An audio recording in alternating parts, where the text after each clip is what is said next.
बस भी करो विवेक, अब तो सुबह होने वाली है। और कब तक करोगे? बस थोड़ी देर और। लेकिन मैं उसे ये कैसे बताती कि अब मेरे नीचे दर्द होने लगा था। लेकिन वो रुका नहीं और पूरे रात भर। अब सुबह हो चुकी थी। मैंने धीरे धीरे कंबल अपनी जांघों तक खींचा। वो जगह फिर से जल रही थी। हल्की धूप खिड़की से कमरे में आ रही थी, लेकिन मेरी आंखें अब भी रात की परछाइयों में उलझी थी। पिछली रात फिर वही हुआ था। पूजा, शर्म नहीं आती तुझे? बीवी हो मेरी, कोई बाहरी नहीं। डॉक्टर के पास जाकर क्या करेगी? मुझे बदनाम करेगी।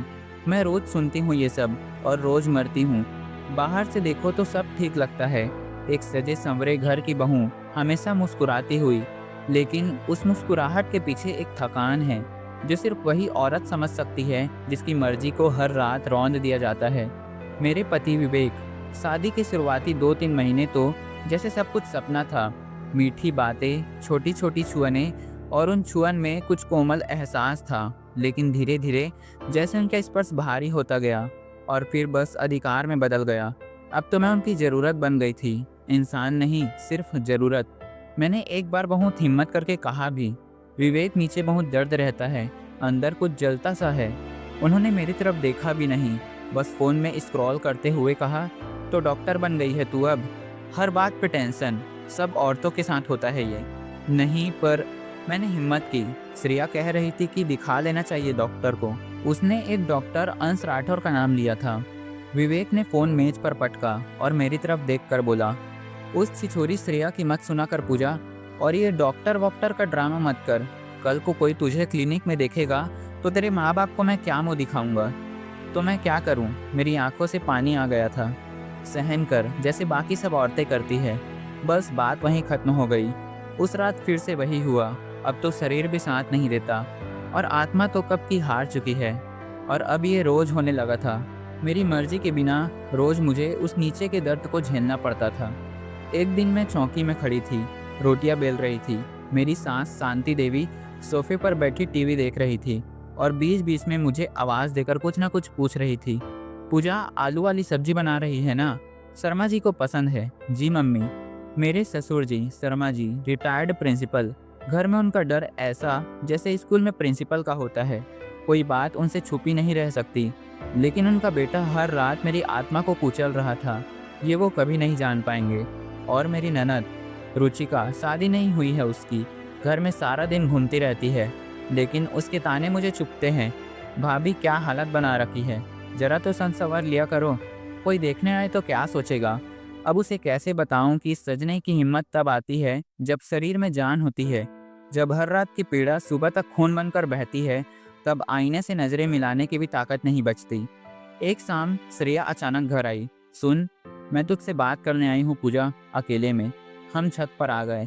तू दिखाने गई क्या डॉक्टर को? उसने सीधा पूछा। मैंने गर्दन झुका ली। नहीं, विवेक ने मना कर दिया। बहुत गुस्सा हुआ था। और तूने मान भी लिया? मैं कुछ नहीं बोली। पूजा, तेरी तबीयत बिगड़ रही है। तू पहले जैसी नहीं दिखती। तेरे अंदर की रोशनी बुझती जा रही है। मुझे डर लगने लगा है। मैं क्या करूँ श्रेया? घर में किसी को फर्क नहीं पड़ता। सबको बस मेरी भूमिका चाहिए, बहू, रसोई वाली, बिस्तर पर चुप रहने वाली। श्रेया ने मेरा हाथ थामा। उसकी आंखें भर आई थी। चल मेरे साथ, मैं अपॉइंटमेंट ले चुकी हूँ डॉक्टर अंश राठौर से।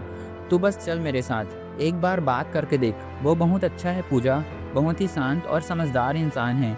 औरतों को जज नहीं करता, बस सुनता है। मैं चुप थी। पूजा, तू किसी से मत कहना कि क्यों जा रही है। बस एक बार चल मेरे साथ। मैंने उसके सामने धीरे से सर हिला दिया। श्रेया के जाने के बाद मैं देर तक छत की दीवार पर कोहनी टिकाए बैठे रही। नीचे मोहल्ले के बच्चे खेल रहे थे। कोई चिल्ला रहा था, कोई हंस रहा था, और ऊपर मैं थी, एक खामोशी में डूबी हुई औरत जिसकी हंसी कहीं पीछे छूट गई थी। उस रात मैंने विवेक से कुछ नहीं कहा। वो आया, रोज की तरह बाथरूम से निकलकर बेड पर बैठ गया, बालों में तौलिया लपेटे हुए। खाना परोस दिया? उसने पूछा। हाँ, मैंने धीरे से बोली। उसने मेरी तरफ देखा। आज फिर वही चेहरा क्यों है तेरा? मूड नहीं है? मैंने सर झुका लिया। ठीक हूँ, बस थक गई हूँ थोड़ी। शुरू हो गई फिर से। थकी रहती है, दर्द होता है, तबीयत ढीली है। तू बहाना करने में माहिर हो गई है पूजा। मैं बहाना नहीं कर रही, सच में अंदर से ठीक नहीं लग रहा। डॉक्टर के पास जाना है ना तुझे? जाओ, चले जाओ। फिर किसी दिन मुझे कोर्ट में खड़ा करके बोलना, कि पति ने ज़बरदस्ती की थी। यही चाहती है ना तू? मैं चुप रही। चलो, आज तो मैं छोड़ देता हूँ, लेकिन ज़्यादा नखरे मत दिखाना अब। वो करवट लेकर सो गया और मैं तकिए में मुँह देकर सिसकती रही। अगले दिन दोपहर को श्रेया आई। उसके हाथ में स्कूटी की चाबी थी और आंखों में वही पुरानी प्यार, वही जिद जो बचपन में होती थी, जब मैं लुका छुपी में हार जाती थी और वो कहती थी, अब मेरी बारी, मैं तुझे जीतना सिखाऊंगी। चल, ले चल रही हूँ तुझे, कुछ नहीं पूछूंगी, बस तू साथ चल। मैंने एक बार घर की तरफ देखा। सासू माँ मंदिर गई थी, ससुर जी अपने कमरे में अखबार पढ़ रहे थे, रुचिका कॉलेज के किसी फंक्शन में गई थी। मैंने चुपचाप दुपट्टा ओढ़ा और उसके पीछे स्कूटी पर बैठ गई। क्लिनिक बहुत साफ और शांत था। रिसेप्शन पर एक महिला बैठी थी। उसने मुस्कुराकर पूछा, नाम? पूजा शर्मा, मैंने धीरे से कहा। डॉक्टर अंश अभी एक पेशेंट देख रहे हैं, 5 मिनट में बुलाएंगे। श्रेया ने मेरा हाथ पकड़कर सोफे पर बिठाया। सब ठीक होगा पूजा, बस खुद को मत छुपा। वो इंसान है, भगवान नहीं, लेकिन वो सुनने वाला भगवान है।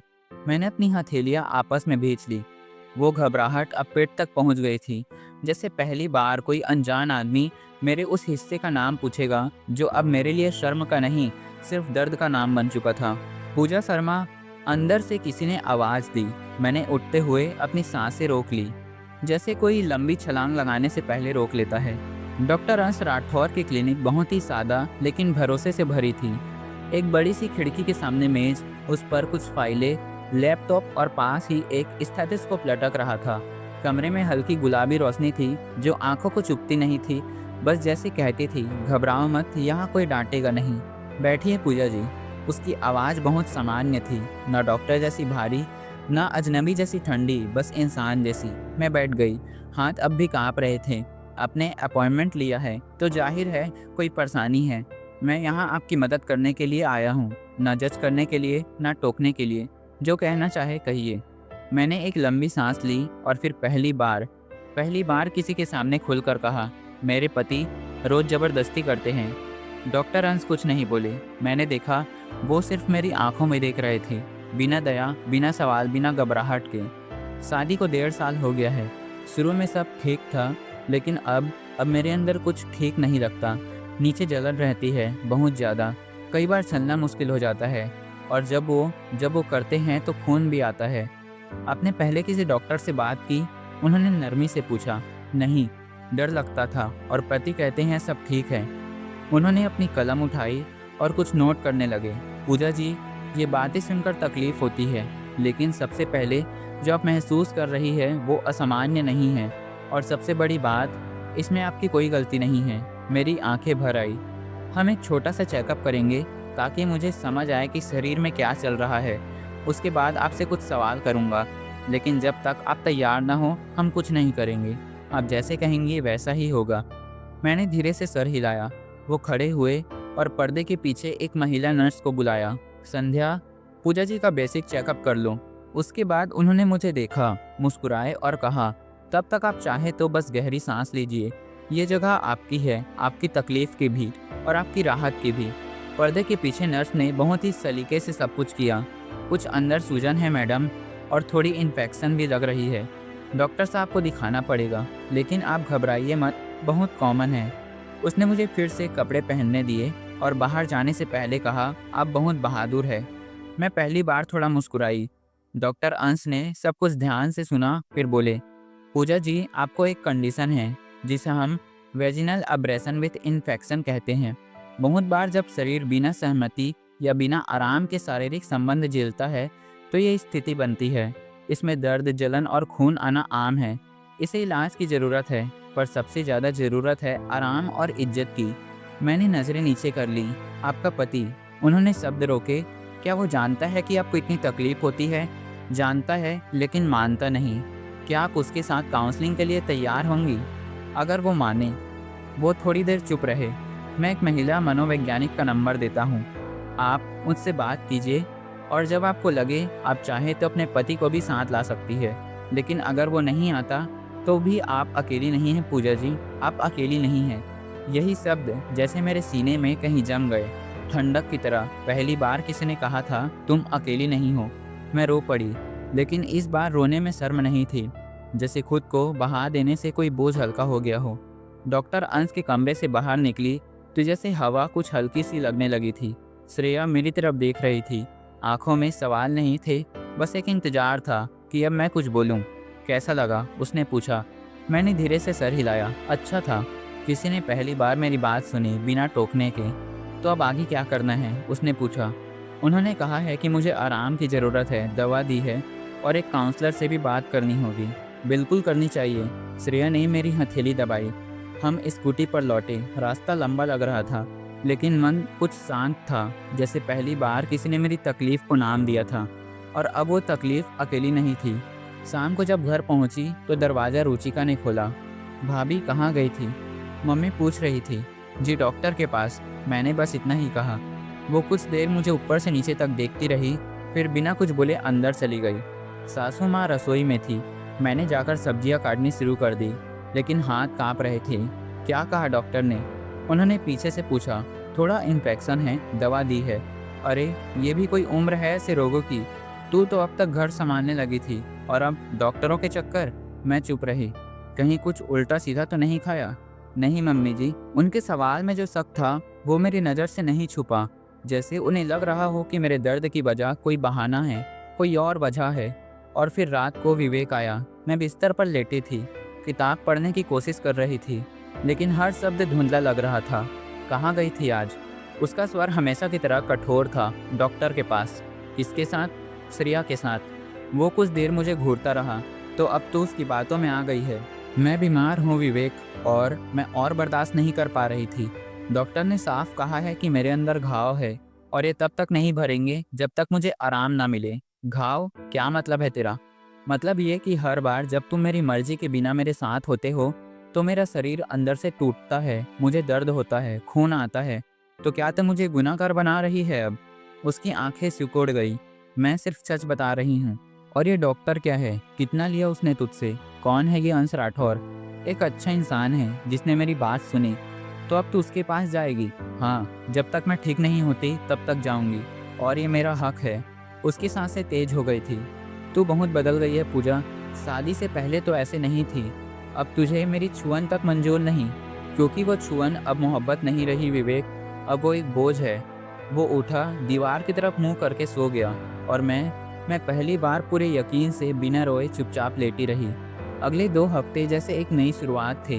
मैं रोज़ डॉक्टर की दी हुई दवा लेती, आराम करती, और हर तीसरे दिन श्रेया मुझे मनोवैज्ञानिक डॉक्टर नीलिमा के पास ले जाती। वो बहुत धैर्य से मेरी बातें सुनती, कुछ सवाल करती और हर बार एक बात दोहराती। पूजा, जब तुम अपनी मर्जी की बात करती हो, वो तुम्हारा अधिकार है, बगावत नहीं। धीरे धीरे मेरी चाल में बदलाव आया। आंखों के नीचे के काले घेरे हल्के होने लगे थे, और मन में जो भारीपन था वो बातें बनकर बाहर आने लगा। एक दिन मैं किचन में सब्जी काट रही थी जब मेरी सास फिर आई। अब कैसी है तबीयत? ठीक लग रहा है मम्मी जी। क्या दवा दी है डॉक्टर ने? थोड़ी एंटीबायोटिक और आराम, और कहा है कि टेंशन नहीं लेना चाहिए। उन्होंने कुछ देर चुप रहकर देखा मुझे। तू जब आई थी इस घर में बहुत सीधी थी, अब कुछ बदल गया है तुझ में। मैंने उनकी तरफ देखा। सीधी नहीं मम्मी जी, अब समझदार हो गई हूँ। वो कुछ नहीं बोली, लेकिन उनके चेहरे पर जो चुप्पी थी उसमें पहली बार कोई सवाल नहीं था, बस एक अजीब सा डर, शायद इस बात का कि अब बहू सिर्फ सुनती नहीं, बोलती भी है। तीसरे हफ्ते डॉक्टर अंश ने कहा, अब आपकी हालत में बहुत सुधार है पूजा जी, लेकिन अब ये ज़रूरी है कि आप अपने रिश्ते को लेकर कोई फैसला लें। क्या आप पति के साथ काउंसलिंग को तैयार हैं? मैंने सर हिलाया। मैं कोशिश करूँगी, लेकिन अब मैं खुद को फिर से उस हाल में नहीं ले जाऊँगी जहाँ मैं खामोशी में रहती थी। बहुत अच्छा, आपने एक नई पूजा बना दी है डॉक्टर साहब। नहीं पूजा जी, आप पहले से ही थी, बस आपकी आवाज़ खो गई थी। हमने बस उसे ढूंढ लिया। मैं मुस्कुराई। रात को मैंने विवेक से कहा, अगर तुम्हें ये रिश्ता बचाना है तो तुम मेरे साथ डॉक्टर नीलिमा के पास चलो। हम दोनों को समझने की ज़रूरत है कि शादी में सिर्फ शरीर नहीं होता, आत्मा भी होती है। वो चुप रहा। मैं अब और चुप नहीं रहूँगी विवेक। अगर तुम साथ नहीं आए तो मैं खुद अपने लिए रास्ता निकाल लूँगी। वो उठकर बाहर चला गया, लेकिन इस बार उसकी चुप्पी से मुझे डर नहीं लगा। मैं अब हर रोज़ सुबह आईने में खुद को देखती हूँ। अब वहाँ सिर्फ आंसू नहीं होते, वहाँ एक औरत होती है जिसने धीरे धीरे खुद को फिर से पाना शुरू किया है। एक दिन मैं खिड़की के पास बैठी चाय पी रही थी। और पहली बार ऐसा लग रहा था जैसे कोई बोझ मेरी छाती से उतर गया हो। धूप हल्की सी मुस्कुराहट जैसी लग रही थी और मैं खुद से ज़्यादा अजनबी नहीं रही। विवेक अब भी चुप था। 3 दिन हो गए थे, हमने ठीक से बात नहीं की थी, लेकिन अब उस चुप्पी में डर नहीं था। अब वो मेरी ज़िंदगी का फैसला नहीं कर सकती थी। डॉक्टर नीलिमा ने पिछले सेशन में मुझसे एक बात कही थी, पूजा, अगर कोई रिश्ता तुम्हें खुद से दूर कर दे तो उसमें रहना समझदारी नहीं, आत्महत्या है। शब्द सीधे दिल में उतर गए थे। उसी दिन मैंने तय कर लिया था, या तो विवेक को समझना होगा या फिर मुझे खुद को बचाने के लिए इस घर से बाहर निकलना होगा। उस रात मैंने पहली बार अपनी डायरी खोली, बहुत सालों बाद। प्रिय पूजा, मैंने खुद को लिखा, तेरे साथ जो हुआ वो तेरा दोस्त नहीं था, तू दोषी नहीं, तू तो वो औरत है जो हर रात जली पर सुबह फिर भी घर संभाला। तू वो बहू है जिसने ताने सहे, वो बीवी है जिसे उसकी इच्छा के बिना छुआ गया, और वो इंसान है जिसे सबसे ज़्यादा दर्द अपनों ने दिया। पर अब तू जाग गई है, अब तुझे खुद से प्यार करना है, अब तुझे खुद के लिए जीना है। अगले दिन शाम को श्रेया आई, कहीं चलना है, उसने कहा। कहाँ? मैंने पूछा। बस चल। हम दोनों मेट्रो से गए। स्टेशन, भीड़, चुपचाप सफ़र, लेकिन मेरे मन में जैसे बहुत कुछ चल रहा था। हम एक छोटे से हॉल में पहुँचे। वहाँ और भी औरतें थीं, कुछ चुपचाप बैठी थी, कुछ बातें कर रही थी। कुछ के चेहरे पर वो दर्द था जो मैंने हर रोज़ खुद में देखा था। ये क्या है? मैंने पूछा। सपोर्ट ग्रुप है, श्रेया मुस्कुराई। जिन औरतों ने घरेलू हिंसा, मानसिक दबाव या शोषण झेला है, वो यहाँ मिलती है, बात करती है और एक दूसरे को समझती है। मैं कुछ देर चुप रही। फिर एक महिला मेरे पास आई, करीब 40 साल की, आंखों में गहराई। आप पूजा है? उसने हाथ बढ़ाया। जी। मैंने हिचकते हुए हाथ मिलाया। मैं नेहा। 3 साल लगे मुझे अपनी शादी से बाहर आने में, लेकिन जब आई तो खुद को वापस पाया। अब मैं यही वर्क करती हूँ, नई बहनों को रास्ता दिखाने में। आप अगर चाहो तो यहाँ आ सकती है, किसी से बात कर सकती है, अपनी कहानी सुना सकती है या फिर सुन सकती है। मेरे गले में कुछ अटका। इतनी सारी औरतें, इतनी सारी कहानियाँ और सबके चेहरे पर एक जैसी जंग की थकावट। मैंने धीरे से सर हिलाया। हाँ, मैं आऊँगी। शायद पहली बार मेरी बातें सुनी जाएगी, बिना टोके। नेहा मुस्कुराई। आप अकेली नहीं हैं पूजा, और अब कभी नहीं रहेंगी। उस रात घर लौटकर मैंने विवेक को देखा। वो अपने ऑफिस फाइल में डूबा था। मैं कुछ बात करना चाहती हूँ, मैंने कहा। उसने सर उठाया। मैंने फैसला लिया है, अगले हफ्ते से मैं एक एनजीओ में जाऊँगी, कुछ क्लासेस अटेंड करूँगी और जो औरतें मेरी जैसी है उनके लिए काम करूँगी। क्या मतलब? अब तू औरतों को उकसाएगी अपने पति के खिलाफ? नहीं विवेक, मैं सिर्फ औरतों को ये बताऊंगी कि वो भी इंसान हैं, सिर्फ किसी की ज़रूरत नहीं, उनकी भी मर्जी होती है, उनकी भी इच्छा होती है, और सबसे ज़्यादा उनका भी सम्मान होता है। वो कुछ नहीं बोला। अगर तुम चाहो तो तुम भी काउंसलिंग में आ सकते हो, पर अगर नहीं आओगे तब भी मैं अपनी ज़िंदगी अब अपने तरीके से जीऊँगी। मैंने पहली बार पूरी बात बिना रुके, बिना काँपते हुए कह दी। अगले कुछ हफ्तों में बहुत कुछ बदल गया। मैं सपोर्ट ग्रुप में जाती, डॉक्टर अंश से इलाज चलता रहा, और सबसे ज़्यादा मैंने अपनी आवाज़ दोबारा पाई। घर में मेरी सास ने अब कम सवाल करने शुरू कर दिए थे। रुचिका अब ताने नहीं मारती थी। शायद मेरे बदलते चेहरे को देखकर उसके शब्द खुद बेजान हो गए थे। विवेक ने एक दिन कहा, क्या अब भी मुझसे मोहब्बत है? मैंने कहा, पता नहीं, लेकिन खुद से फिर से मोहब्बत हो गई है, ये तय है। वो चुपचाप चला गया। शायद उसे अब एहसास हो रहा था कि वो मुझे खो रहा है, लेकिन मैंने खुद को पा लिया था। आज मैं आईने में मुस्कुराती हूँ। अब मेरे होठों पर कोई झूठी मुस्कान नहीं होती, अब वहाँ खुद पर गर्व होता है। मैं पूजा हूँ जो टूटी, गिरी, रोई और फिर खुद ही खड़ी हुई। अब मैं सिर्फ बहू या बीवी नहीं हूँ, मैं इंसान हूँ, और मेरी आवाज़ सिर्फ किसी बिस्तर के नीचे नहीं दबती। अब मैं जिंदा हूँ पूरी तरीके से। तो दोस्तों, ये कहानी यहीं ख़त्म होती है। उम्मीद है कि ये आपको पसंद आई होगी। अगर ये कहानी आपको पसंद आती है तो इस वीडियो को एक लाइक और हमारे इस चैनल कहानी स्ट्रीम को ज़रूर सब्सक्राइब करिएगा। और हाँ, बेल आइकन को ऑल पर सेट करना मत भूलिएगा। हम मिलते हैं अगले वीडियो में। धन्यवाद।